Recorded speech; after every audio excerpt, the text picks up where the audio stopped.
Welcome to Movies, Film, Cinema, your premiere movie podcast where we deep dive into the world of movies, dissecting the latest blockbusters, celebrating classic films, and exploring the magic of cinema. Join us as we discuss everything from Hollywood hits to indie gems, all things movies under one roof. Pop some popcorn, close that disc tray, and enjoy Movies, Film, Cinema. Let's see if I can get an intro in one shot, huh? You can do it. You can do it. All right, here we go. Welcome to Movies, Film, Cinema. I'm your host, Big Bird. We're your premier movie podcast, where we love watching movies more than Scorpion. I almost got it. Where we love watching movies more than Scorpion loves saying, "Get over here." With me, as always, are my co-hosts. I've got Billy V, John the Man Balaban, and Tyler the Mime Doctor. I am computer. He's computer. Mime computer. Tyler's our behind-the-scenes guy today. He's running things. So kudos to him. Doctor is in, and he's running things for us. So, guys, today we're talking about the movie that just came out, 2 days ago now? A couple days ago, yeah. Yeah, this week. We're talking about Mortal Kombat 2. So this is going to be our first version, hopefully better versions in the future of our live shows. So we wanted to kind of try to do this so that way we kind of stay relevant with you guys. We're going to try to end up posting this today. It's going to be highly unedited. So you're just going to kind of get like the raw footage here. So if you see some funky screens and some funky angles, that's just because I'm trying to get that out to you as quick as possible. So yeah, guys, let's jump into it. Okay. So just give people some background about Mortal Kombat in general if you haven't seen it. So Mortal Kombat's based off of a video game released in 1992 by Midway. Has over 20 different video game releases at this point. It's got 9 movies, quote unquote, in the the spectrum. Yeah. As John, I'm sure we'll talk about. I don't know if we acknowledge all of them. It's got 3 like TV show-esque type of things or web series, and then kind of a fun fact: it's responsible for the video game rating system that was kind of published in the 90s, which I thought was a really kind of fun fact. We'll start with kind of maybe like just the trailer. When you guys initially saw this, which is very interestingly enough, we had this on our list of like most anticipated for 2025. Yeah. And it was on your list. Yeah, I think it got pushed back, right? Yeah. What did you guys think about, kind of the long haul on that as far as like when the trailer first came out, like, because it was supposed to come out then, right? And then like we waited for all this time, the teaser and the trailer. What did you guys think the trailer and this movie was gonna be about? Well, other than the little references to Johnny Cage coming into this one, I didn't actually see a trailer until somewhat recently. And I watched it once and it really did not hit me as I was hoping, because I loved the first one, even with all its problems. I know they had plenty of issues with locations, with filming and COVID and writing problems, and things went away from the tournament to do whatever they had to do. They had to reuse locations that they didn't plan on using more than once. There was all kinds of problems that led into why that movie ended up being what it was. But I still loved it. I thought it was awesome. And that was super sweet.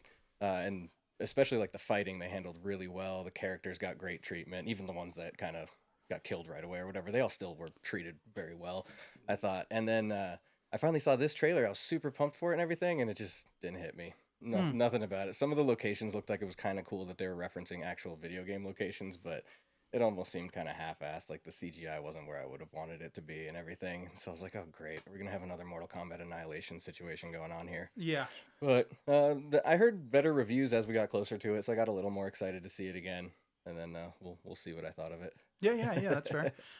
Bill, how about you? How did you feel about when you first kind of initially saw the trailers and kind of the anticipation for it? Like, where was your mindset at? So the original teaser, if I'm not mistaken, was just the Johnny Cage like cameo thing. When I saw that, I didn't even know that they were coming out with Mortal Kombat 2. I thought it was just a Johnny Cage spinoff. And given that teaser, I'm like, this looks stupid awesome.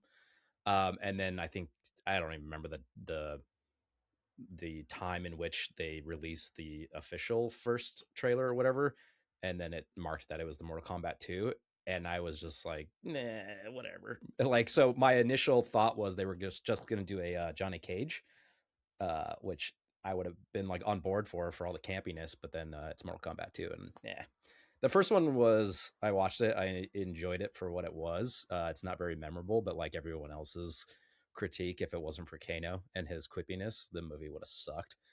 Um, and that's kind of the boat I'm in. So I was expecting a Johnny Cage movie, and I got Mortal Kombat 2, and we'll talk about it. I thought you didn't. I thought you didn't watch no trailers. When it's for movies that I really anticipate me wanting to love and enjoy. I don't watch the trailers for, but a movie about Johnny Cage or Mortal Kombat 2, I'll watch the trailer. Fair. Yeah. Well, so for me, like, I kind of agree with you, Bill, that like, it kind of seemed like it was going to be very Johnny Cage heavy. And for our first portion of like this review, we're going to do like non-spoilers, and then we're going to get very spoiler heavy at the very end. So here's your warning now, that kind of like our plans. I also thought it was going to be like a Johnny Cage kind of like train ride, the way that they were kind of selling this. I don't know if you guys have seen the animated versions of like done by DC and Marvel, like the Mortal Kombat movies at all. I've heard a lot of positive things, and I saw part of one of the Scorpion ones, but I haven't seen much else. The Scorpion one is like probably the best one by far. Yeah, I just didn't see the whole thing for whatever reason. I didn't have time, or I don't remember the circumstances. Yeah. I think they might be on HBO Max, but once again, I have physical copies. I think they are, yeah. Yeah, but they have a Johnny Cage one, and that one by far is the worst one. And the way that the trailer was going to play out, that's kind of, I was like, they're just remaking this, Cage has been kind of weird in the recent video games too. I didn't play the last one, but the two, like, I think 9 and 10, if I'm not mistaken, for the Mortal Kombat releases, he's like the older version that's just like super cocky. I mean, he's always been super cocky, but it's not done in the same way that it used to like mimic Van Damme back in the day. It's done in a different way now, where he's like washed up and still cocky and everything. And it works for the character. It just doesn't hit me the same way young Johnny Cage did. So I was a little disappointed that that's the route they were going for the movie too. Yeah, that's fair.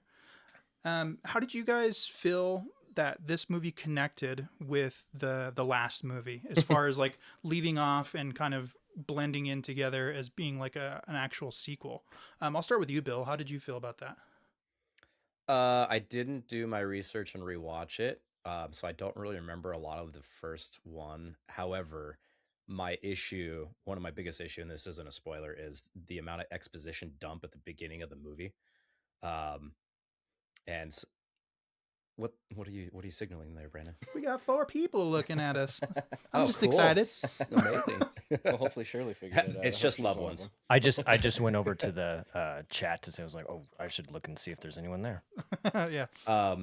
Which I'm Oh, sorry, yeah, Bill, if I might interrupt you. If you guys want to add into the chat, you can do that via the YouTube page that we're live on right now. So in the future, that we'll put out links and make it more seamless. That way you can participate on Facebook or just our website. So go ahead, Bill. I'm sorry. I don't remember where I was, but didn't do research. I remember the film, but I kind of don't remember the film. But in the beginning of this film, the thing that pissed me off the most was just the amount of exposition dump that didn't really like recap what happened in the last film, but just gave us like what's going to happen in this new film. But I hate exposition dumps. And yeah, well, especially when it's not done well. It's not like mixed into anything. They're not using the story to tell you anything. They're just, hey, this is what you need to know for the next scene to make sense. So I'm going to explain it. It hits me hard when that's done that way. So I feel right there with you on that. Yep. Yeah. How about you, John? How did you feel that the transitions happened between both movies? Well, let's touch back on this later when we're doing spoilers, because I got a big one. Sure. It sounds like Bill might know what I'm talking about. That's okay. But overall, I'd say there's not a whole lot of story between these two movies anyway. So the exposition that's Bill's referencing is the connection between the two movies, basically. It's just, hey, tournament. Right. You need to fight to save the world. And they skipped all the I don't believe you stuff. I mean, they did a little bit of it, but most movies would spend 45 minutes in the I don't believe you, and then they have to try to prove it and everything. Right. I was happy that they skipped over that. I just wish they would have been a little more tactful with it. Like, I got the same feeling. Like, it kind of felt like they were leaning into the fact that this is a video game movie, that people who like the video game just want to see the characters and the fights. So let's not really care too much about the story. And I really, really appreciate that in some ways, but I feel like they approached it in just too, like, maybe lackadaisical of a way or something, where it's just like, yeah, it seemed like it was so nonchalant that it was hard to care. Yeah, it seemed like they were more focused on trying to create cut scenes from video games and smush them together to make a movie is kind of how I felt. Yeah. Almost even some of the fights felt that way. Yeah. Like that could have been 30 seconds longer with a few more hits in it. Come on, you know? Right. I so as far as the video games are concerned, I've only played, I think, up until number 3 or 4. That's before they had stories too. Yeah. I mean, they had a little back lore for each character in each world, but yeah, there's stories now, and they're ridiculous. I was gonna say, so I haven't played for that long. Have you, Bill or John? Have you guys played any of the recent video games, and how do you feel like it connected with the source material? I'll let Bill answer first if you've tried any of them. So I was on the other side. I was a Tekken and Soul Calibur kid, only because I didn't have a Sega growing up. But I did play enough at my friend's house and stuff like that. So I've played recent video games, but not like extensive enough to see like the fatalities and cutscenes and stuff like that. But I've never actually owned a copy because I've never had those systems. So I am not the expert in source material like John is. Well, matter. The source material is really like random and sporadic all over the place too, and like particularly when the last movie came out, I really refreshed myself with it, because not just me growing up with Mortal Kombat a lot. I mean, I was really into Tekken and stuff as well, but Mortal Kombat was always, and Street Fighter for that matter, were always the two I fall back on.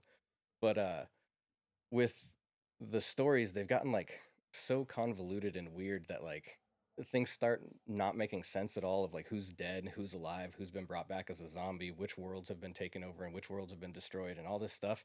That there's like 2 or 3 different times where Raiden, as the demigod or elder god, whatever he is, he just wipes the entire history clean and it starts over. Oh wow. So like none of the canon in Mortal Kombat, at least in my opinion, really matters towards anything. So whoever wants to make a new Mortal Kombat story, I feel like have at it. Like just go for it, because that's kind of the universe that they've built at this point. Yeah. It's kind of like what Marvel's become, where it's like, oh, new universe, just make Spider-Man is also Captain America. Okay. Yeah. Yeah, it works. Yeah. You know, so that's kind of how Mortal Kombat is. It's just like any god can show up and erase everything and start it all over. Okay. So the stories have gotten so ridiculous that it's almost like, who cares? Like some of it's kind of cool if you're really, really a fanboy of Mortal Kombat. Learn it, like I was when the last movie came out. I was really learning about the Sharia Rai, which is like Scorpion's clan, versus the Lin Kuei, which is like Bihan's clan, and that whole history and everything. But even stuff like that changes depending on which timeline you're looking at. So it's cool if you're super nerdy into it, but it's not anything static the way like Star Wars lore or Tolkien lore or anything is like that. Okay.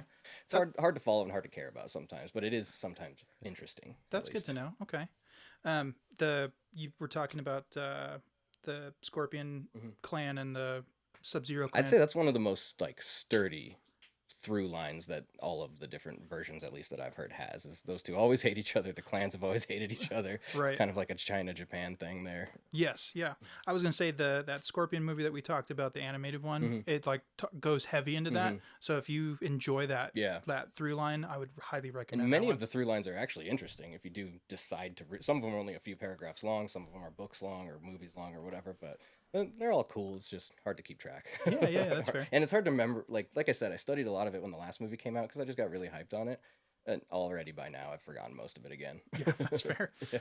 Well, let's get into some of like maybe the technical things about this movie. Once again, spoiler free at this point. What are some technical things, whether it be story or I had some CGI problems in the very beginning that kind of took me out of the movie. Did you guys have anything like that? We'll start with you, Bill. Yes. Yes and yes. No, that was I just recently learned, I guess they only had like $80 million budget or something like so I guess the budget of this was like really hurting or something. I don't know the whole storyline. But it shows. My problem with modern Hollywood is using the volume for everything, which I don't think they used on this, but it looked like it. So it's basically just like green screen hell. It looked like that in the beginning, and that's what took me out. Like when Johnny Cage and Sonya Blade were first walking onto screen, it looked pretty bad. To be fair, a lot of the scenes looked like that. There was like a couple where it's like, okay, that's where all the budget went, or maybe they just did it early on in the production. I don't know what plagued this production, but it was very, I don't know, like we're in 2026 at this point. It looked like something from the 15s or something like that. So yeah, it took me out. But at the same time, like it's based on a video game, so how critical can we be about it? I don't know. Yeah. Yeah, I don't know. Like some of the times when they were trying to like recreate levels from the actual games, there's like two really in particular that stand out in my mind for this that we'll avoid for now for spoilers. But um, it just looked rough. Like it looked like it was in the video game or like a Well, modern version of the I video don't know game. if it's huge spoiler, but Sonya's first battle, everybody Yeah. knows she's in the movie, so it's not a spoiler. But it's like Yeah. that was like a 10 by 10 room or Mhm. something, Yeah. and it was like you could see the video game reference, but it's like Yeah. they spent $10 on the location or something. I don't Yeah. know. Like it was weird. It was tiny and like off-putting and cheesy. I don't know. Yep. Yeah, I agree. Yeah, there were certain things with the CGI, like as stuff progressed, like one particular character we'll probably talk about a little bit more later, which I think is kind of common knowledge that this character's in the movie. But one particular character is very CGI heavy Mhm. because of the abilities that this character has. Yes. And some of it looked pretty cool, even with how rough the CGI was at times. So a lot of it was forgivable in that sense. Like when I talk about forgivable CGI, I oftentimes bring up The Lord of the Rings because it's one of many, many, many movies. So I just pick this because I know it so well. Yeah. But where the CGI can be absolutely awful at times, especially by today's standards, particularly like in Moria when the bridge is breaking and Mhm. they have to stand on it and it falls forward and everything. Yes. It just looks rough, but for some reason it looks unique to only that movie. Like Yes. it does not look like it's just fake graphics that you would see in every other movie. It doesn't look like video game graphics. It doesn't look like stuff you'd see in a James Cameron movie. It looks like something that's specific to that world. And so in some way you can kind of trick your mind into believing it. Like this is actual real in this story. It's real for this world. And so some of that applies to this new Mortal Kombat as well, particularly things with the character I'm talking about. Mhm. Some of the other stuff was less forgivable though, kind of like what Bill's talking about. And you're like, man, Mortal Kombat Annihilation is so rough for me, mainly because of the Oh yeah. CGI. And For they sure. openly admit they didn't finish it before they ran out of deadline or ran to deadline, and they released the movie anyway. And even me as a little kid, I was like, what am I? What? I was like, what, 8 years old when that came out? And I was like, what is this garbage? Just higher pitched. Yeah, and so yeah, exactly. What is this garbage? So now I'm like sitting in Mortal Kombat 2 and I'm just like, am I reliving this again? Like they just can't do a sequel? What is happening? Quiet and eat your popcorn. But that's a good point about like if something is the stylization is very unique or novel, then yeah, you can just be like, oh, that's interesting. And Yeah. so, then it stands out in almost Mhm. like I thought that was a good way to describe Well, that. and another example I have of that too that we've talked about on this podcast before was Mad Max, or not Mad Max, Furiosa. Mhm. There's a lot of stuff that looked blatantly ridiculous in that movie, but somehow it fit to that movie, and so you're able to kind of, at least I was able to kind of suspend Yeah. belief a little bit more to stay in the immersion of that particular film. It was appropriate within its own canon. Correct. Yeah. Yeah, Exactly. for sure. Well, I think at this point, guys, I think we are at a point where we kind of like we just want to start talking about the Yeah, movie. Is that we'll kind of how you're feeling? Is there Start anything? getting into the meat of it? Yeah, is there anything else you guys want to say, like spoiler free or anything like that, before we take off the yeah. gloves? Spoiler free. I will say that I did still have fun watching the movie. Yeah. There's a lot of parts in it where I found myself smiling, like actually enjoying. Yes. One particular fight, to avoid spoilers again, I'll mention it in a minute here. One particular fight I actually pretty much enjoyed all the way through. I was like, this is awesome. This is what I came to this movie for. Right. Even with some weird graphics that happened in that scene. Once again, it was forgivable because how well I hope everything it's the else was same done. scene that we're thinking. I hope so too, but we'll see. And I mean, there was more than just the one scene, but the one scene all the way through, I was like, yes, this is what I'm here for. Yeah. But the rest of it just fell flat on a certain level, but it was still kind of fun to watch. Particularly if you like Mortal Kombat, you'll probably have fun with a lot of the characters, even if they don't get as much screen time as you would have hoped. So I'm not saying it was a terrible movie. I'm saying it was a swing and a miss in many ways, but I would still see it if you like Mortal Kombat. That's pretty much exactly where I landed too. To not get to my spoiler version of kind of my review. As always, I do our letterbox, and that's kind of the summation is what I had of this movie. If you like Mortal Kombat, you're gonna enjoy this movie, just for like seeing the characters you enjoy on the screen. I was entertained by this movie. Like at the end of the day, I was entertained. I got what I paid for, and I appreciate it. I just know, because obviously I watch hundreds of thousands of movies, that like, it could have been more. And you know, there's always things that happen in the way, whether it be the studio or actors Yeah. or whatever.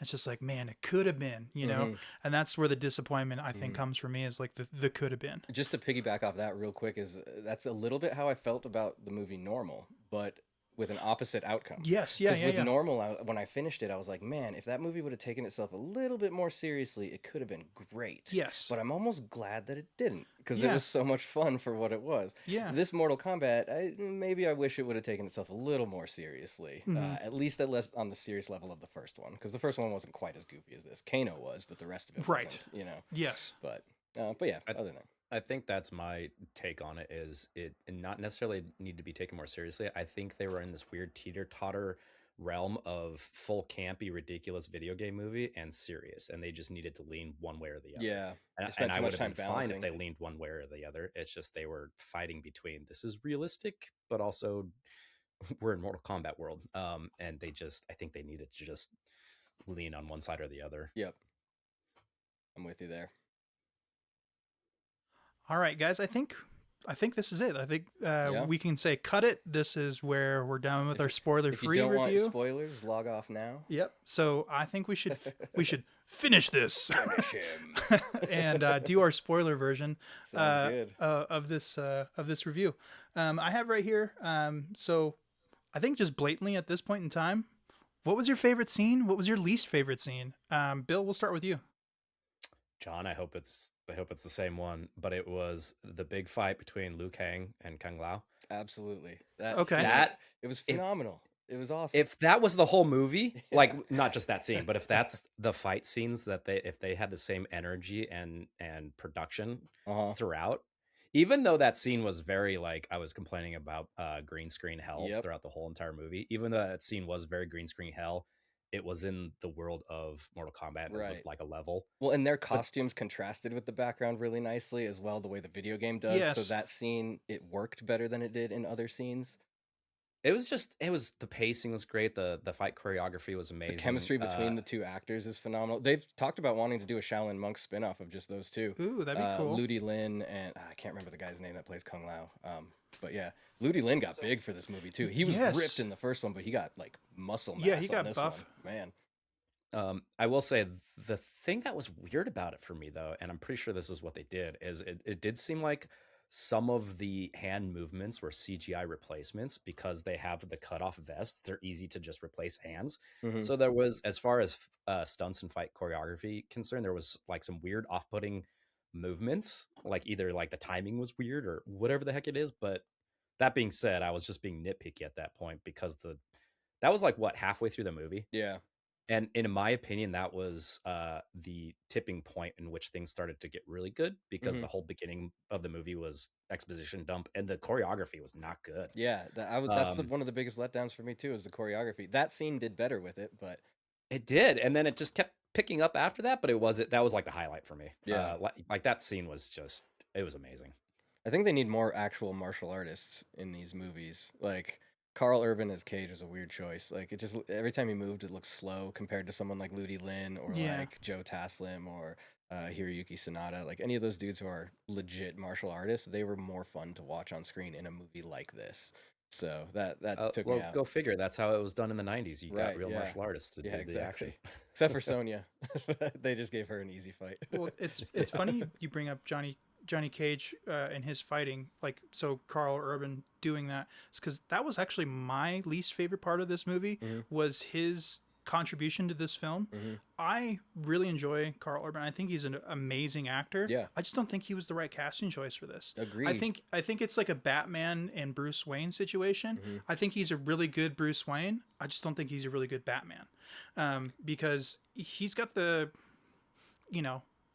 don't F with me attitude that we see from Butcher from The Boys, but he doesn't also have like the comedic smart aleck attitude that he's kind of missing there. Yeah. And I think that's what was missing for me from this movie, was from him. And I think there could have been a few more quips. Obviously there's the writing that happened, and there was like he calls people like, listen here, Gandalf, and he like has so much modern references. It was a little bit weird for a 90s game. Like, yes. So but I get why they did it, but for someone as old as me, it felt weird. Right. I feel like there wasn't like enough like smart aleck, kind of quippiness from him. He just was relying too much on the dialogue of like to kind of be that way. Yeah, it's like his delivery wasn't quite as, you probably used the right word with quippy. Yeah. His delivery wasn't right there, and then Kano shows up, Yeah. and then all of a sudden you're like, there it is. Yes, Okay, exactly. It there. steals the show. Yeah. And honestly, like both movies, if Kano wasn't in both of these movies, these movies, they would suffer so bad. I still will stand on it. I love a lot about the first one. I really do. There's so much in that to me was fantastic, separate from story and a little bit of the execution and everything. But Kano is still seriously a highlight, other than the opening scene. I don't think Mortal Kombat will ever do something as cool as the opening scene in the first, like the last Mortal Kombat For movie. Sure. That set the tone really well. They should just do a whole movie of that. Like, just Bihan and Scorpion, or Bihan and, what's his name? Hisari Hanzo? Something like that. Yeah. Hisashi Hanzo, I think. Yeah. Something. Hanzo Hisashi. I can never Scorpion. remember Scorpion's His name's Scorpion. real name, but but yeah, that would be cool to see those guys go at it. But yeah, for sure.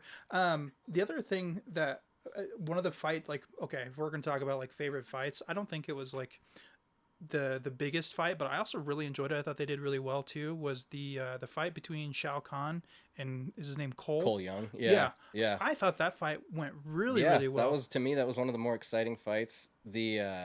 That's my spoiler. The continuity between the first movie and this one. Yeah. As much as I didn't like it, because I really like the actor Louis Tan, and the character of Cole Noble didn't bother me as a character. Why they inserted him into the first movie did bother me, so I definitely get all the fan hatred of that character. Yeah. I think it sucks for Louis Tan, because like I said, I like him as an actor and everything. But I do think it's cool that they leaned into how much the fans hated that character, and so they dealt with it. Okay. Yeah, I didn't know that. Oh yeah, the fan outrage on that character was ridiculous. Like, I was afraid they weren't even going to get a sequel because of how much people hated the first one, because Cole was even a character. Okay. They were like, you have 30-something canon characters you could use, and you shoehorn some new one in just so we have a random protagonist to follow. Fair enough. Okay, So- maybe that's why I didn't know, because I didn't know Yeah. he was like some new character that they made. I thought he was No, he's part of completely the new. universe. Yeah, completely new. And so people were super, super upset about that. And so there was high demand to kill him off. And so as much as I was not happy with that, I was happy with that the studio did what the fans wanted. And, Right. and they actually gave him like kind of a good ending too, because in a way he beat Shao Kahn. Right. So that's and the way then- I felt. And he was just cheated. So then he lost. So, However, there is a necromancer in the crew. So True. is he really dead? well, and every actor that was in the first movie, I don't know if contracts have changed, but every actor that played a Mortal Kombat character in the first movie was signed on for 5 films. Oh, So, okay. Chances So are he'll Cole come Young back. should be back. Okay. He'll have more flat of a head, but he'll come. Yeah, Yeah. yeah, exactly. Exactly. I don't know. Didn't they make some reference of not being able to bring him back without a head, though? Because they said that about I think he said it's like more Sindel. difficult. Well, he said it was Sindel, Yeah. like, can he bring it back once I crush her skull or something like that? When Shao Kahn was talking to Katana. Does he still get paid for 5 movies though? Yeah, right. Or just 1.5? My argument would be he made an eyeball. Why can't he make like a whole skull? True, yeah, So, true. Yeah. All right. I was really hoping to see Ermac. Ermac. Oh yeah. Yeah. That's what I thought was gonna happen in the fight Yeah. scene with Scorpion and then like the Yeah. Nether Realm or whatever. Yeah, I love Ermac. I just want to see it. And I was hoping Cabal would come back, but he didn't. Yeah. Cabal's one of the highlights of the first movie for me. Just the way he talks and Right. just his cadence, like the way he moves and everything. He's like, name your price, then double it again. It's so sweet. I love that character. Well, let's get into some of the other like technical things about this movie. What was maybe your biggest gripe? Like you can specifically point out Yeah. like things as far as like technically. For me, it was story things. I felt the first movie had a way better story arc, like we talked about for Even though that was its biggest problem. Yes. Like that movie's biggest problem was the story. Right. It was probably still better than this one. I felt like this movie kind of suffered the same fate as Annihilation, where it was just like we've got characters, just plug them in random places, and the story will figure it out on its own. It didn't really seem to like focus on one thing specifically or have a strong A story versus a B story. It kind of just jumped around a lot to me. Yeah. I don't know if you guys felt the same. Yeah, I definitely did. I can see kind of the A story as the tournament itself, and the B story as like Shao Kahn and the NetherRealm people trying to kill off the heroes before they can enter the tournament or whatever. So I mean, I guess I see the through line there, and that's from the first one as well. But it's just too jumpy. I don't know if I can blame them for that though, because that's what a lot of the fans asked for. Like, we don't care about much of a story; just give us the fights and the characters. And so, as much as I don't necessarily love the execution on it, it is kind of what a lot of people asked for. So I can't be too upset about that aspect of it. Yeah, that's fair. I felt like the A and B story was actually Katana and Luke Cage, and it's or Johnny Cage, and it's like Yeah, I can see that. it's like all the Shao Kahn stuff like was like whatever. We need a bad guy, so let's plug that in. But I think that's for me what was the problem with the script, and I think what I don't know what their development was in pre-production. Like, is this going to be a Johnny Cage movie? Is this going to be a Katana movie, or what? If it was always going to be that, or if they just shoved the Katana storyline in afterwards. But that's what it felt like to me. Like it's like we're gonna write on Johnny Cage pulling us through the film, and then last minute they decided to make it a Katana film. And Yes. so like the whole entire movie to me just felt like a like, okay, who's our real protagonist and who do we really care about in this movie? And it's not like it was in your face that they were struggling with that, but it was like in your face that they were struggling with who do we care about?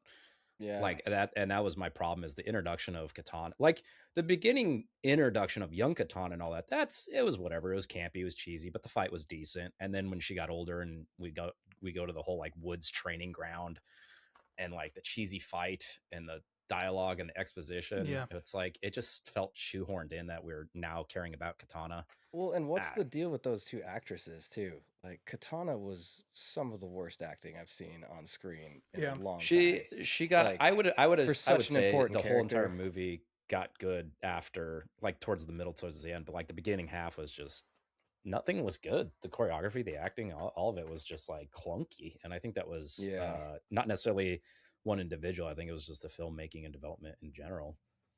Yeah. For me, Jade and Katana were both terrible. Anytime either of them were on screen, it just took me right out of it. And I can never remember her name, but the girl that played Jade, I'm pretty sure she's the same actress that plays in this TV show called The 100. And we may have talked about it before. Super campy WB show that's actually kind of worth watching if you ever get the chance. And she does well in that as well too, but something about it, she just plays the same character from that show all the time, and that's what Jade was in this to me as well. And in that show, if I remember correctly, she uses a staff, so I'm pretty sure that's probably the way she got this role, was just her familiarity with the martial arts that she was going to need to do.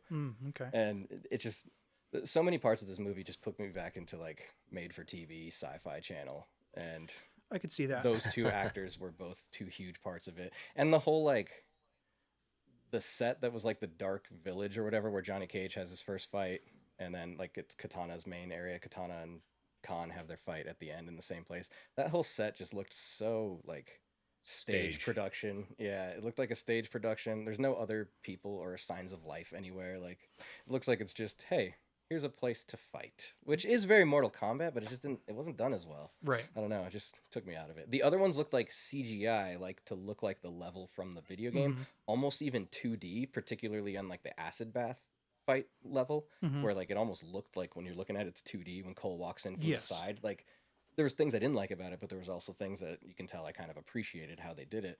But with this other set, it just looked terrible. And most of Katana's scenes were there. So not only did I hate her, I hated her costume. I hated the dialogue that was coming through any of their mouths. And then I hated the set that was going on. And then she can't fight. And then the fans looked cheap. Like it was just so much. It's a small gripe, but what's the point of her mask coming on digitally? Like, yeah, and then she just takes it. She just pulls it off. I thought and gets the same rid of it. thing too. It's like I'm guessing it comes they on digitally. forgot. Why can't it go away? I don't know. I think that got added in later. They're like, oh, this would look cooler if she puts her mask on, so let's make it all Tony Stark digital. Yeah, I was gonna say, but I don't know. There was I was conflicted and confused by, again, I don't know if it was a budget issue or if it was just the style that they were going for, but the fact that you pointed out there was a lot of scenes that they gave the fan service of the 2D scroller fighty thing, and then the background was very CGI, or the whole thing was CGI. But it's like, was that a deliberate intention to make it all look like the video game? Right. And just who cares if it looks too, or did they just run out of budget? Run out of money. But there was like so many scenes where it's like, man, this is like they're trying to get photorealistic with it, and then it's just looking like worse than a PlayStation 1 background. You know what I mean? Like that's a really harsh way of saying it, but like I was just pulled out. Yep. It was, the sets were either like super stagey and I just didn't feel immersed, or they were super CGI and there was just no in between. Yep. Yeah, that's fair. I thought Baraka was pretty cool. Baraka was cool, but that whole scene was just like, well, I have a gripe about it though. So yeah. I thought he was cool, but I Baraka will was cool. relate him to another Lord of the Rings reference here. I'll relate him. This might be an odd connection at first to Gimli from the Lord of the Rings movies. Mm-hmm. So Gimli could arguably be the overall comic relief of the Lord of the Rings films, Right. and he's almost only that. Like, he does some other cool stuff. He's a hero and all that stuff too, but that's his purpose for us as the audience. That is not Gimli as the character. That's not how he was written. He's not the goofy dwarf that's cracking jokes and stuff like that. And so the movie used him in that way because they needed a character to do that, and they needed it to be a pivotal character of some way, someone other than a hobbit. Yeah. And so I think that's what they did with Baraka in this one. They're like, let's take the big scary monster guy and we'll just make him lovable and funny. And Yeah, it I don't kind of think bugged me. it didn't Like, work for he me. was cool, and like he was kind of even funny the first time he starts talking. I was like, that got me a little bit. Okay. Yeah, but yeah. like even just the way his mouth moves and stuff, I was like, all right, okay, this is fun. But by the end of it, I was just like, really, this is what you've done to Baraka? Yeah, Shouldn't he be like ripping people apart? Like, for sure. I don't know. I think he was a big gripe for me as well because I feel like it's once again like the point that you're making is like he's a big scary character. They basically made him into a pussycat from a lion. And I felt like, okay, this is like the fighting tribe, and like this is all he should do, and he's doing that wave arm thing, and he's like, this is the mate. Like how they stop that fight. He's like, oh, you're the best fighter ever. I'm like, how do we get here from And here? then Like in they the just made next an scene- excuse. in the next scene, when they use him, he slaughters like 9 guys in a row without Yes. even any resistance. Yes. But he couldn't kill Johnny Cage in his own home village Right. in like a 15 or 10-minute fight. Like, what do you... Yeah. All right. I Okay, like- guys, I'll believe it. I like the look of him. The execution of him, was The not writing, good. yeah. And then at the very end, where there's like, yeah, tell me more of the story. Like, Right. he like became George from Mice Yep. of Men or whatever. Yep. Oh man, I had a big problem with him. So, well, now that we're both revved up about this, like things that we're hating, I have in here, how do these past versions stack up to or how does this movie stack up to past versions in the 90s? And you and I had a conversation, we all had a conversation over text message. I was like, how did you guys like it compared to like the 90s movies? And you're like, there's only one 90s movie. I was like, oh, There's only okay. one. So I have in my notes here is like, let John off the chain about the 90s movies. So Oh, And then man. somebody was like, "Oh, really? Was there only one?"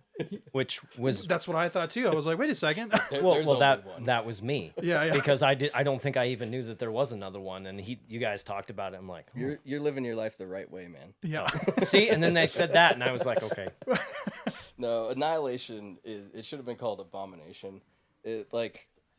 They killed off Johnny Cage in the opening scene, which that alone is enough, especially as a Yeah. little kid scene. Like I said, I was like 8 when that came out or something like that. What are you doing? This is garbage. Well, and not to mention that Van Damme was my favorite actor back then. So Yeah. then you have a video game character based on him. And I'm like, oh, the second movie, the first one was amazing. What are they going to do? Outworld's coming. Yeah. And then opening scene, they kill him and everything goes horrible. Change actors for Raiden, which was a horrible downgrade between the actors. And they cut all his hair off, changed his... Yeah. What was that excuse for Raiden in that movie? Not to mention all the other problems with it. I try to erase it from my memory. Yeah. Well, there's only, 2 actors from first movie to second movie, Yeah, I think which it was Liu Kang and Katana. Katana. Yeah. I think are the only 2 that return.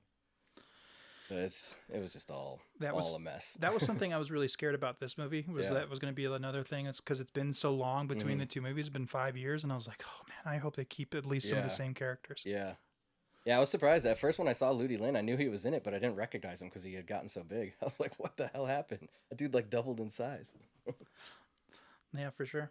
Do you have any thoughts on how the 90s versions and this versions kind of stack up against each other, Bill?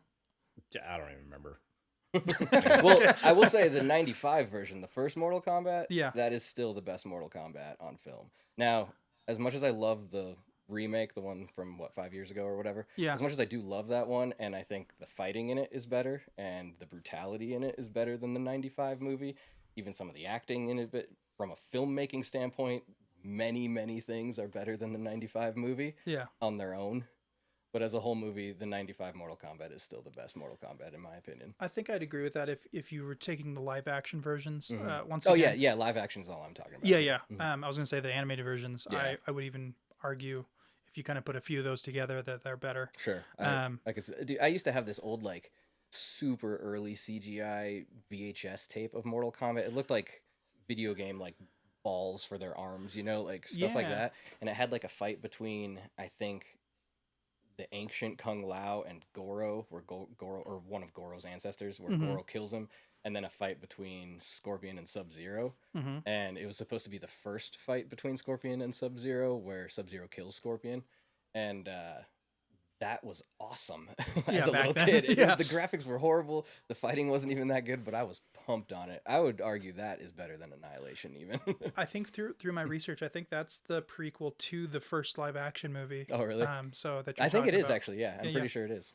So, but yeah, that would kind of be where my ranking is. So as far as that's concerned. Well, anything last you guys want to say before we start kind of semi-wrapping this up, and kind of give our opinions on how this movie stacks up? Like, what's your end goal, reviews and things like that? Do you guys feel like if they didn't bring back Kano, if this movie would be as strong? Because I feel like nope. Exactly. I think the freaking Kung Lao fight was the tipping point, and then all of a sudden they brought back Kano, and it's just like, okay, this movie's actually starting to get entertaining. His loophole line, oh man, that had me going. Yeah, so it's like it's so good. Yes, I like it's a bit snug. Yeah, like, he doesn't get have another soul one enough left to bring back.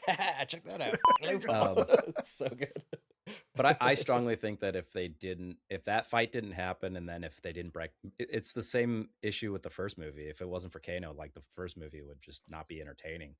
And so I feel like they just did it again. Is that the feeling you guys got too? Or yeah, I'd say even more so than the first movie. I think the first movie is a lot stronger than this one in almost every way. Especially the acting and the writing. Like, at least they tried in that one. In this one, Kano is the reason why that movie was entertaining. Yeah. Well, so Kano and then the opening scene with Bihan and Scorpion. But the writing in this was just so bad. Like, they couldn't decide if there was actually people's lives on the line and the end of the world on the line, or if they were all just having fun and laughing and telling jokes. Like, Johnny Cage is literally about to get killed by this monster, and he's telling them that he doesn't know how to fight. And they're all just like, well, you gotta fight, bro. And Good he's luck. like, I didn't even say I was gonna. And they're like, you have to. Yeah. Yeah. And it's like, I thought that was a weird really dynamic. laughing that hard about this right now? This is just so lackadaisical. What's happening? Yeah. Like, so that took me out of it. Because in the first one, everyone cared. And like, there was actually civilians being affected when Bihan showed up and was like shooting ice at everybody and stuff like that. There was weight to the movie in the first one, at least. In this one, nothing, man. Even Cole, when he was even talking about his kids right before, his kid and his wife. He's like, I left them at home and I don't care if I die because I'll know I'll be fighting dump for I was it. talking about. And then it's like, okay, I still don't care. Right. Exactly. So it just, nothing had weight to it. That was rough. Yeah. So another small gripe, I don't know, and maybe this is just me, and I know he's Bihan, but like, why, like, you call out everybody else like the names from the video games? Why couldn't we get one Noob Saibot? Yeah, why wasn't it like said? call out? Yeah, it was never said. That bugged me so much. I get that it's silly, and those of us who know where the name comes from understand why it's silly, but come on, that's the character. We all love that character. So that's the character I was talking about with the CGI, where even though it was kind of rough, it was still cool to watch. Yeah, Noob Saibot, but it was cool. But again, this is my problem with the whole teeter-totter aspect of the whole movie. Is like, yes, it's Mortal Kombat characters, and yes, it's all cheesy, and we already complained about Katana's mask and everything. But Noob Saibot looked so like Spirit Halloween costume, and while the effects and the fighting were pretty cool and stuff like that, like for some reason they just got it wrong with those. Yeah, what was happening was cool, but the visual wasn't where it needed to be. For sure. Yeah, it just pulled me out of it. In contrast, Shao Kahn, I thought his character was pretty cool looking, and like the movements and everything's pretty cool. So it's like they were like, I thought he looked pretty good, and his voice was cool. He didn't really strike fear the way he should, but he was kind of intimidating. So I mean, they at least made an effort to make him what he should be, because that in Mortal Kombat lore, he should be the guy you're shaking when you see, But for sure. Any last words or anything like that before we do our normal rating system? See it, don't see it, won't change your life. It might. right. Well, so we'll do our normal rating system. Is this movies, film, cinema? How does this compare to you? And then if you guys want to give a little bit of explanation why it sits on that, precipice for you of which one it is. And then if you would like, you can give an actual 1 out of 5, rating to it. Bill, why don't you start us off? Is there like a fifth category of throwaway entertainment? I don't know. Sure. Make your own Like- category. Yeah, like John said, you can go see it. Don't go see Yeah. it. It won't change your life. It is entertaining in moments. It's not entertaining in other moments. At the end of the day, it's a live action made off of a freaking video game from the 90s. Oh, to jump back a little bit, why were the death scenes, why were the fatalities so underwhelming? Yeah, Like- dude, I was wondering about that. They're better in the first one. Yeah. But yeah, freaking Scorpion gets Like his 3 cut of them in were just half getting stabbed scene. through the chest. What is that? Mm-hmm. Like it was okay. Yeah, go see it. Don't go see it, I'm with you. whatever. Yeah, I'm with you. The katanas at the Um, end was kind of cool, but the CGI was rough on it, so that kind of takes you out of it a A little, little bit, yeah. yeah. You know what? I will say. So again, I just said like Scorpion's cut in half. That was so underwhelming compared to Yeah. what a video game is. Katanas throughout. If we're comparing all the death scenes, maybe Cole's head smashing, and then Katana's like blades at the Yeah, end yeah. was cool, but again, it was a little too late type of Yeah. thing. So I guess Brandon and I would rate it 1 to 2 out of 5. Like, I'm not gonna give it the worst score in the world, but it was fun in moments. Yeah. But yeah. Yeah. Is it a movie? Is it a film? Or is it a cinema, Bill? This is our podcast. It's I'm trying to like come up with a different category. It's a different category. It's its own thing. Fair enough. Background It's- viewing. Or... Yeah. I don't know. I wouldn't put it in any of those. Is it just a for movie? It's Category just- error. yeah. It's immortal, no Mortal Kombat. I don't know.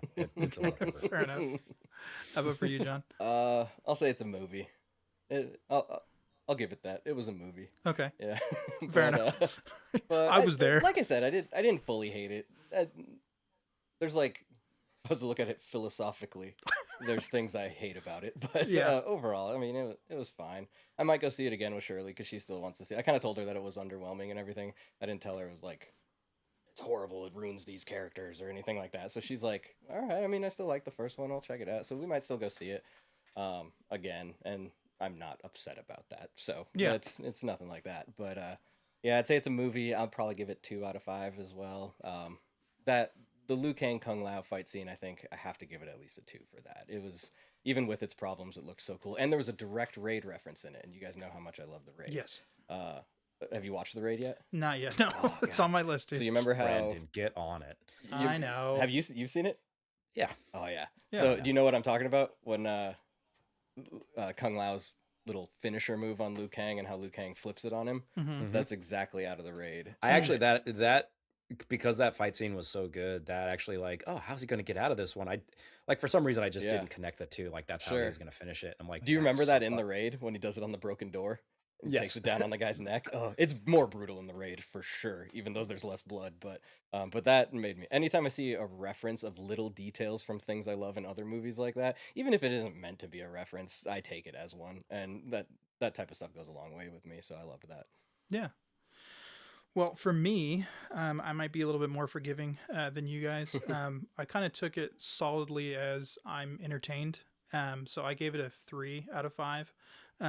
There was a lot of things that I enjoyed about it, as far as like just pure fight scenes and stuff. It lost a lot of credibility for me because of maybe small CGI problems and the story problems that we talked about. When you take it at its face value, did I get what I paid for? Yes. Was Sure. I entertained? Yes. So that's kind of where I was at. This is definitely a movie for me as well on our scale. Yep. So nothing that I could see for this franchise that would Yeah. ever put it in the cinema or Right. film I mean, category. if they could do more of that opening scene from the last one, Mhm. if they could continue that energy and that level of filmmaking and everything like that through an entire film, I think they could push Mortal Kombat into the film territory, but I don't know if there's any director or any cast or any writers that could do that. Right. Like, that scene is contained, and so what else can you do? Right, You know what I exactly. mean? Like, it was perfect, but you can't really do more with it. At least not the way I'm thinking about it. Yeah, no, that's fair. So I mean, that's where I stand. So I think we all kind of agreed on this one. yeah, That was exactly. pretty cool. It's pretty rare. Yeah, we all kind of agreed. I like it.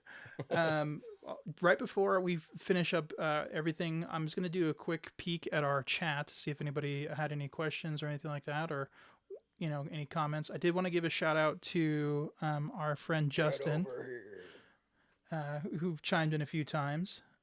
So shout out to him. There's a person I can't see their It was probably me.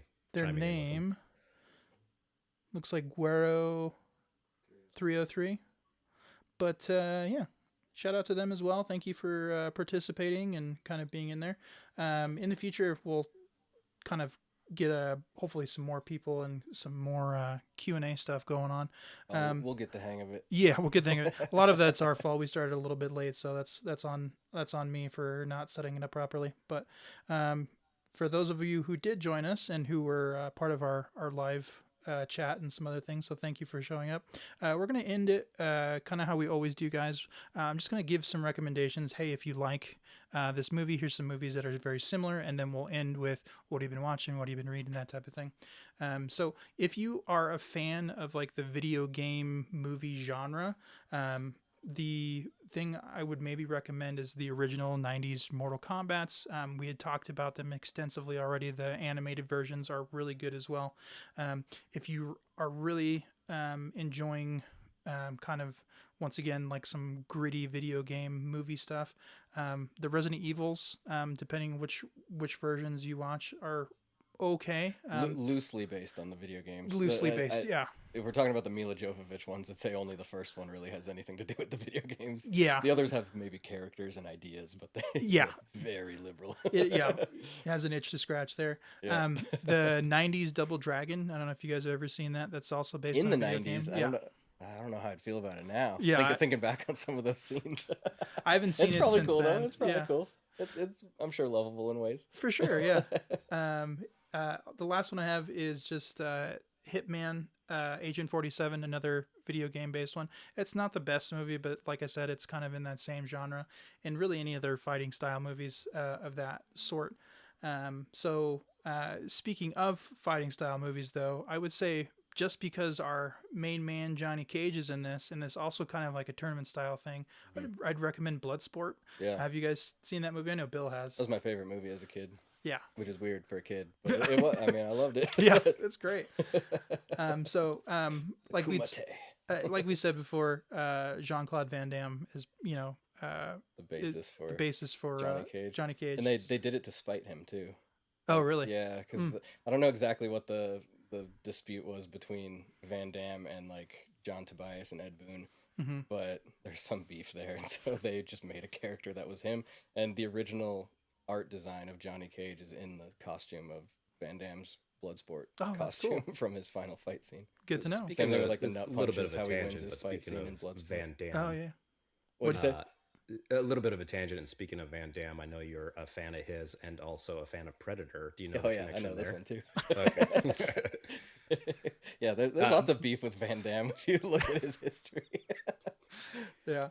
Other movies that are kind of similar, that's kind of relatively new, I would say Boy Kills World. That one's kind of like a wacky, gruesome movie. I was a little underwhelmed, but it wasn't terrible. Yeah, by it wasn't any means, terrible.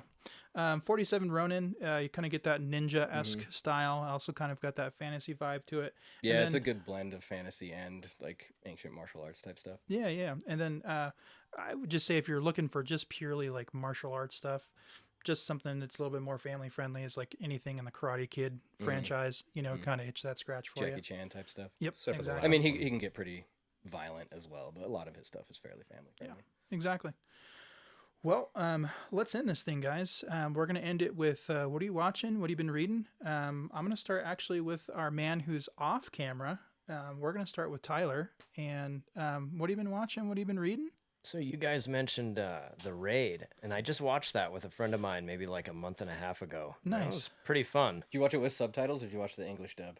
Oh, the English dubbing is so bad. Oh yeah, it's rough, dude. They even dubbed the like punching bag in the beginning when he's hitting it. Like Really? it's so bad. Oh yeah. man. Well, and the guy that I was watching it with, like, because we just chose that version, Yeah. he didn't even know any better. He Sure. watched he had watched it in the original Yeah. with subtitles. Yeah.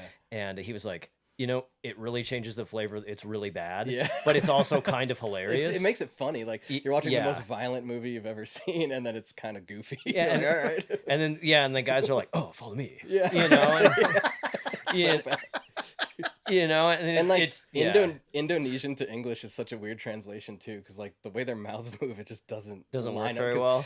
I always refer to it as like a bouncy language. Like I don't really know how to imitate it. I'd sound like I'm trying to insult people if I tried, but it's like a bouncy language. There's like a rhythm to it, and so like when you see people speaking English over it, it just looks so Doesn't weird. work. Yeah, You know what's crazy and what's been popping up lately is in the dubbing of some foreign films, they are AI mouth replacing. Really? Yeah, so like not everything, weird. but it's starting to become more mainstream. I'm like worried about that. I feel like that could make it worse. Kind of like the de-aging in The Irishman. Like Yeah, it works on the it's a face, little but then it's uncanny like valley, old man but yeah, bodies. early Like they're trying to stages. fight, but they're clearly old men. Like, I just saw that clip earlier Yeah. today. That's why I thought of it. Well, I was gonna say, so I have family who's Thai, and I went to Thailand, and Thai, Vietnamese, and like a lot of Southeast Asian languages are very tonal. I think I could be wrong. So I think like when I was there, like they were teaching me like ma is like horse, and like something else like 3 different words, but they're like ma. Oh yeah, like, yeah. like I that think type of- I think like Mandarin or Cantonese, one of the two, if not both, are kind of like that too. Oh, interesting. And I'm like, how do you tell what it is? Like you just know. And I'm In like, a way, that's sometimes easier than English because we have like things that are just the same word said the same way, Right. and it means 12 different things depending on how you say it. So For sure. I don't know. Maybe there's a benefit to that. yeah, I don't know. Bill, how about you, my friend? What have you been watching? What have you been reading? Not a lot of movies. I've this year got really busy for me, but I just got off back-to-back stunt gigs down in Oregon. Yeah, you should talk about those, man. Just always wanted to be in the stunt world. Long story short, found a group here in Washington, and I've just been indoctrinated into their whole thing. So for the past year and a half, 2 years, I've been in the stunt community. We just did a premiere of one of our big films a couple weeks ago. Just got off another gig. Yeah, crazy. It's something that I've always wanted, never got the opportunity early on, and now it's happening. Yeah, it looks awesome. Some of the clips I've been seeing are really sweet and really interesting. Yeah, it's fun. I still have a lot to learn and a lot to dive into, but Miami Action Design just came up. They're currently up in Bellingham doing a feature film with a production company up there, and they did a workshop for the stunt people in Seattle. Like they're huge. They just got off a Dune. They've done Marvel stuff. Like they're like the real deal, and it was a good class. We all got to. It was a Sunday class, and then Monday's usually when we meet up as a local group to do our own training, and we were all just wrecked. Like we're all in pretty good shape, but man, that workshop that put us through the paces. But yeah, so I haven't been going to movies a lot. The wife and I've been super busy, but watching a lot of shows. I don't know if I've mentioned before, but Shrinking, if you haven't gotten on that, it's an Apple TV show with Harrison Ford about Parkinson's and shrinking, or what's the therapy? There you Therapy. go. So yeah, just been watching that show and other shows. Yeah, Nice. Fair enough. John, I guess we're to you now, my friend. So as you guys kind of know, as we've been talking, I have not been seeing much at all lately, but finally, recently, we got the basement set up a little bit differently now. So sometimes after Finn goes to bed, I've been trying to catch some stuff. So I did watch a couple things. We don't need to get into the details of it, but Predator Badlands was atrocious. Oh my God. If you remember how much I was ranting about The Crow, Yeah. that's kind of how I feel about Predator Badlands. But we don't need to get into it. Anyway, something good I have been watching. I could just see the steam coming it off defies of you. everything that Predator is. The way the Crow remake defied every. Oh, all right. I'm winding him up. Plastic is just gonna start melting onto you. But anyway, so to make up for it, and this might have been my downfall last night. I've been watching a show on Netflix that I think is pretty new, like within the last year or so, called Mercy for None. Another violent action film from Korea, or a TV show miniseries from Korea. I think it's 7 episodes, if I'm not mistaken. I'm 5 episodes in. I watched episode 5 last night before going to Mortal Kombat, and that probably hindered my ability to appreciate Mortal Kombat more for what it is because of how good Mercy for None has been. But it's a violent... It's basically John Wick without a dead dog, without getting into too much of what the story is. And it's not the most intense choreography necessarily, but when dudes hit each other, you feel it, and it's super impactful. And kind of the main guy, he almost isn't even like that fast or intimidating when you're first approaching him, but then as soon as he swings, you're like, oh my god, do not mess with this dude. And then I got to episode 4 a couple nights ago, and my jaw was like on the ground through the whole episode. I was like, this is the violence I've been waiting for in this show, because it's called Mercy for None, and every ad for it is just bloodshed. And then the first 3 episodes, I was like, this is awesome. It's really well done, and the action has been good, but I don't know if this is what I thought I was signing up for. And then episode 4 happens, and I was like, oh, yes, yes, get him. And then episode 5 that I watched last night continued that type of energy, and without slipping in quality at all, it just ramped everything up so much, it worked so well for what the show has been doing and building.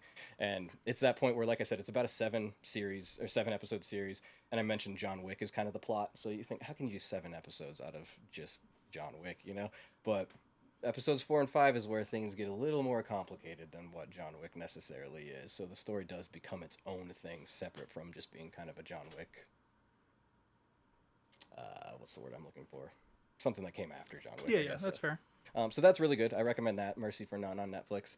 And then as far as reading, I just read The Poppy War. I don't know if any of you guys have heard of it. It's kind of like a highly recommended fantasy that I've been hearing about a lot lately.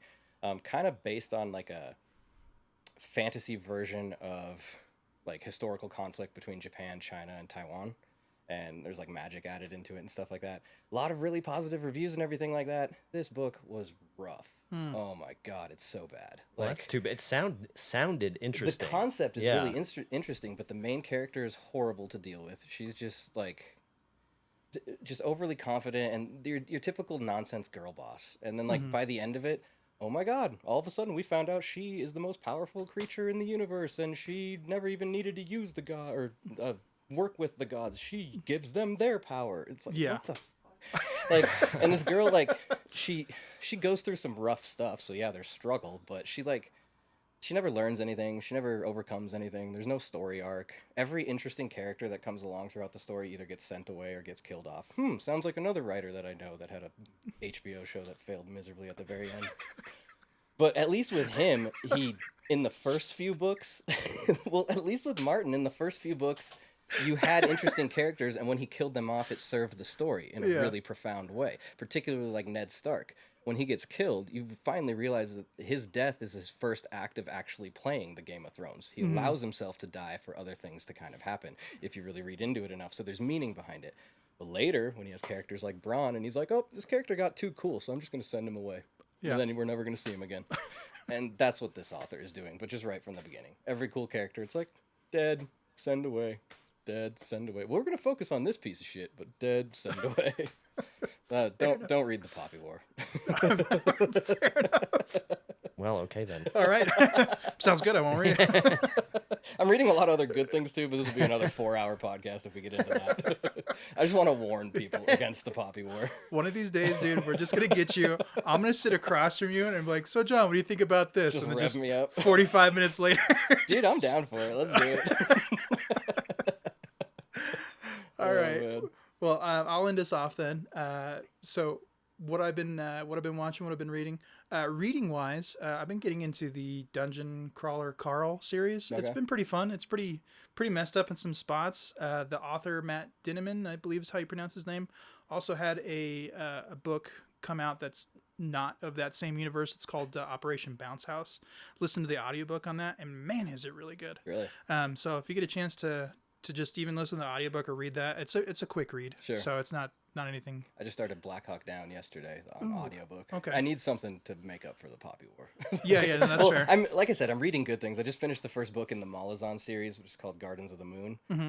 Oh my God, is it amazing. Like I could rave about that for days, about how incredible the writing in that book is. It is a difficult read, so I find it hard to recommend to certain people because I don't know who to recommend it to that I think it would land with or would even finish it. But and it's the first of 10 books, and I've overwhelmingly learned that the 10th book is the best of the series. So it's a rare instance in that case too, where most people agree they keep getting better. Yeah. So I'm really excited about that. I mean, that's cool too. Just started the Black Company. That's awesome. So I'm reading like 3 different things right now. But damn. Yeah, Black Hawk Down's going really good so Okay. far. I like that. It's really true to the movie, or at least the movie was true to the book, I guess. Oh, fair enough. From what Okay. I'm learning. Awesome. Black Hawk Down soundtrack, the movie soundtrack, top shelf. Yeah. Mm-hmm. Everything about, I mean, other than what actually happened, but Right. like everything else around Black Hawk Down has been pretty top quality. The actual events are rough. But Fair enough. Well, of course. Yeah. That would be a movie I would love for us to get kind of maybe go through or watch or whatever. I mean, especially from like the historical nerd brain side for me. My brother-in-law got into kind of watching war movies with me somewhat recently, and I took him to see Warfare, and he was really amped up on that. And obviously, nobody had seen a movie like that before. It's kind of the first of its kind, the way it was done. But after that, he was more interested in things. He went and watched like Lone Survivor by himself, and then he came over to my place and we watched Black Hawk Down together. So he's been getting caught up on all the good ones, at least. Good, all the good yeah. war movies. Say what you want about Lone Survival being true or not, but the movie is really good. Yeah, I would agree. Yeah, the movie is really good. Yeah. Well, as far as watching things and doing stuff, I would say movie wise, as far as like in the theaters, most recently I watched Over Your Dead Body with Jason Segel and oh God, what's her name? So Samara Weaving? Samara Weaving, yes, thank you. Yeah, that's the one where they're a couple and they go to a cabin. And they're trying to kill each other. She's going to try to kill him, but he finds out. The chemistry, like that. Yeah, the chemistry between them sucks and Really? like really drags the movie down. The concept is good. Like they're a weird pairing anyway, aren't they? Like 15 years difference age anyway. They talk about that, but it's still weird. Sure. There's a phrase that you had said on one of our podcasts of like, there's a good movie in there. No, sure. Like I think we was talking about Ravenous. Probably, yeah. And that's how I felt about this movie. Was like, there's a good movie in there, but then, man, this movie was rough. You know. Sure. I saw Michael recently. I really enjoyed that. I'm really curious about that one because I'm hearing a lot of different things from a lot of different people that it's hard to even get a full idea of what a general consensus is on it. Yeah, so I would say you got to go at it just kind of like we're talking about, just how you said lone survivor. Don't think about it from a purely like this happened standpoint. Sure. You also got to kind of put it through the lens of a more modern lens of like how things are happening. There's a lot of things in there that made me like, okay, like maybe roll my eyes. Yeah. But the music, obviously it's kind of hard not to beat the music. Yeah. And I think his name's Jafar Jackson, the gentleman who plays Michael. He's related to Michael, right? Yeah, I think he's nephew or something like that. Okay. Does an amazing job. Nice. If you take it from just that standpoint, the movie is really, really good. Gotcha. So you got to just kind of put it in context for yourself. And I would say probably the first 15 minutes suck. So Really? so just get through that and, Sure. and you're fine. Sure. And then the last thing, I wanted to talk about Normal. Normal was really, really good too. Normal was fun. Yeah. That was something that I wasn't expecting to be as good. I was like, it's Bob Odenkirk. You know, I really like the stuff that he does. I really enjoyed that movie. I have kind of a take on that movie. Yeah. To me, I feel like it falls right in between another Bob Odenkirk movie, which is Nobody, and Shaun of the Dead, or not Shaun of the Dead, Hot Fuzz. Hot Fuzz, yes. I It's got the basically exact the same right vibe. in the middle. Like if Hot Fuzz took itself a little more seriously, and if Nobody took itself a little less seriously. Yes. Normal is kind of in the sweet spot of those two, where it's a very similar Agreed. type of film. I think I put on my my review of it as like Normal is what Nobody 2 wishes it was. Yeah, I did see Nobody 2 as well. Yeah. I know it was rough. So I mean, they just went full hilarity with it instead of trying to make keeping it serious. Yeah, and the first one had such a serious tone that helped it, and the second one lost that entire tone, and just, I enjoyed watching it, I guess. It's kind of how I felt about Mortal Kombat 2. Yeah. I enjoyed watching it, but I'm not really going to recommend it. That's fair.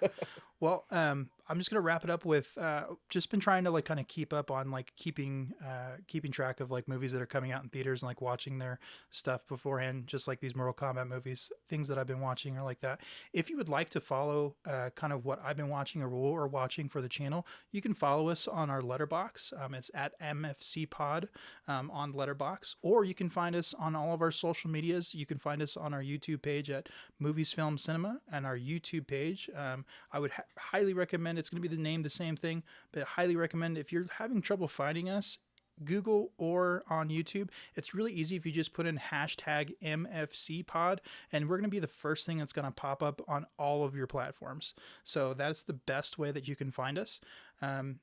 As well as I would say, if you want to shout out to us or hit us up about any movies that you've been watching, please feel free to reach out to us. We'll give you our 2 cents about it. I don't know if we'll have quite as great and heated answers as John will with his stuff, but we'll definitely, between the gambit of all three of us, and especially sometimes there's some really obscure ones that Tyler watches and I'm like Romancing the Stone I'd never heard of, and you're like, oh man, this is great, you would love that. Oh, those are great. Yes, yeah.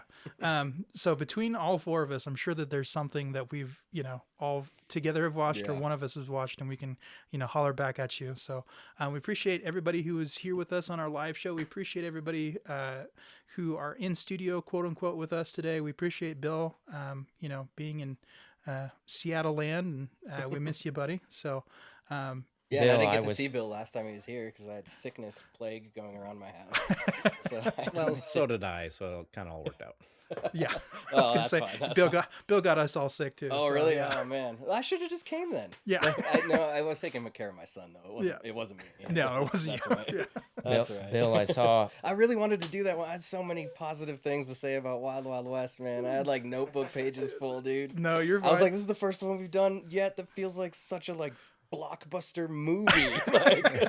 Yeah, we'll definitely get a chance to do more. I might have to sneak in some of my comments about Wild Wild West in That's- future episodes, just because No, we'll just live in you my just mind record them still, and we'll 'cause just I never like got to say them. That's fair. I was gonna say we can always work something out and maybe cut some John rants in between, something like that.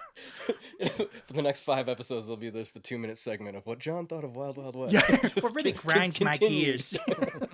And I didn't get to say this, so this is important that I do. Yeah, exactly. Just like a smash cut. This it makes no sense. Yep, for sure. No context, no movie. Bill, I did see when you all was working with the fireballs. That was pretty cool. Mm-hmm. the file. Oh, you mean on my Instagram? Yeah, yes. Yeah. Well, you Yeah, sent. I don't have none of that nonsense, but I saw it. You texted me some photos from that shoot from that day, I think. Yeah, we made a human into a barbecue.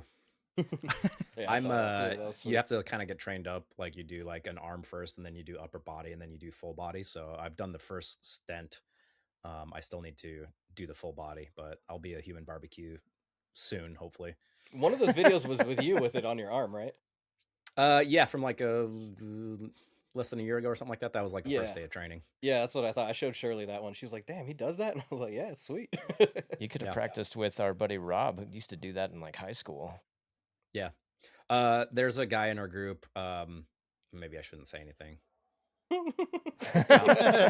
Sidetrack. I got a friend who used to do special effects for movies. We'll see if I can have him on the show one time. Yeah. I actually do. Dude, one time he was visiting just his family, and he built out of clay and stuff that they had in the garage an actual animatronic troll from the Lord of the Rings, like from the first one. Oh, that's It cool. looked just like it, and it moved, and his eyeball moved and everything too. He made it just out of shit they had in their garage. That's super I was cool. like, that's insane.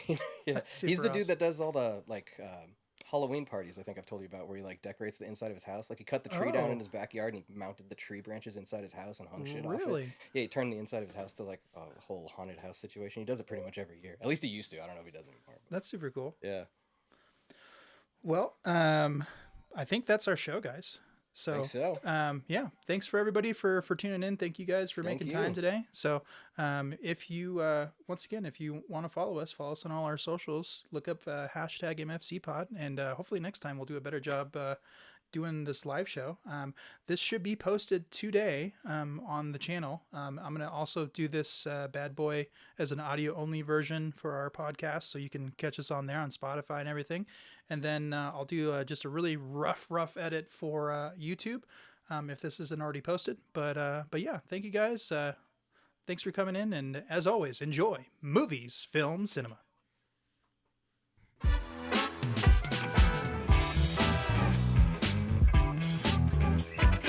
That's a wrap on this episode of Movies, Film, Cinema.